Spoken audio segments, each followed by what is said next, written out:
होळी हा सण आनंद पसरवण्यासाठी असतो, परंतु कधी कधी तुम्हाला होळीच्या रंगात हानिकारक रसायने सापडू शकतात। हे कृत्रिम रंग सामान्यतः शिसे, पारा आणि इतर विषारी पदार्थ वापरून बनवले जातात, जे त्वचेच्या ॲलर्जी, पुरळ आणि दीर्घकालीन वैद्यकीय स्थिती निर्माण करण्यासाठी ओळखले जातात।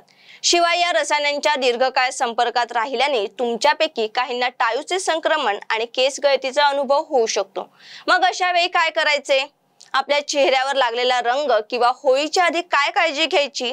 होळीचे रंग काढून टाकणे अवघड असू शकते, विशेषतः जर ते तुमच्या त्वचेत शिरले असतील तर अशा वेळी काय करावे जाणून घेऊया। प्रथमतः आपला चेहरा थंड पाण्याने धुवा। गरम पाणी टाळा, कारण ते रंग तुमच्या त्वचेत खोलवर जाऊ शकते। नंतर नैसर्गिक कोणताही क्लिन्झर वापरा। दूध, दही किंवा बेसन, गुलाब पाण्यात मिसळून बनवलेले सौम्य क्लिन्झर वापरा। नारळ किंवा ऑलिव्ह तेलामुळे हट्टी रंग विरघळण्यास मदत होते।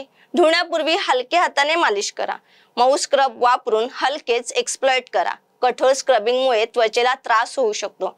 पुन्हा मॉइश्चराइज करा, जेणेकरून आपल्या त्वचेचा मऊपणा परत आणण्यासाठी स्किन हायड्रेट होईल।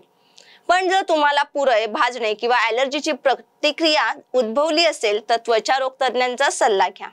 होळीनंतर केसांची निगा, दुरुस्ती आणि टवटवीतपणा येण्यासाठी, होळीनंतर केसांचे दीर्घकालीन नुकसान टाळण्यासाठी उत्सवानंतर त्वरित आणि प्रभावी काळजी घेणे हे गरजेचे असते। होळीनंतर केसांची काळजी घेण्यासाठी, केसांना पुन्हा ताजेतवाने वाटावे यासाठी केस पूर्णपणे धुवा। शॅम्पू करण्यापूर्वी कोरडे रंग काढून टाकण्यासाठी तुमचे केस अनेक वेळा धुवा। त्यानंतर सौम्य शॅम्पू वापरा। ओलावा न काढता स्वच्छ करण्यासाठी सल्फेट मुक्त शॅम्पू निवडा। केसांचे आरोग्य पुनर्संचयित करण्यासाठी पौष्टिक हेअर मास्क किंवा कोमट तेल लावा, म्हणजेच डीप कंडिशनिंग करा। शक्यतो हीट स्टायलिंग टाळा किंवा हीटिंग टूल्स वापरण्यापूर्वी तुमचे केस नैसर्गिकरित्या बरे होऊ द्या। केसांच्या दुरुस्तीसाठी नारळ पाणी आणि ताजे रस घ्या। हा व्हिडिओ कसा वाटला आम्हाला कमेंट्सद्वारे नक्की सांगा आणि अशाच नवनवीन व्हिडिओसाठी टाइम महाराष्ट्राला लाईक करा, शेअर करा आणि सबस्क्राइब करा। धन्यवाद।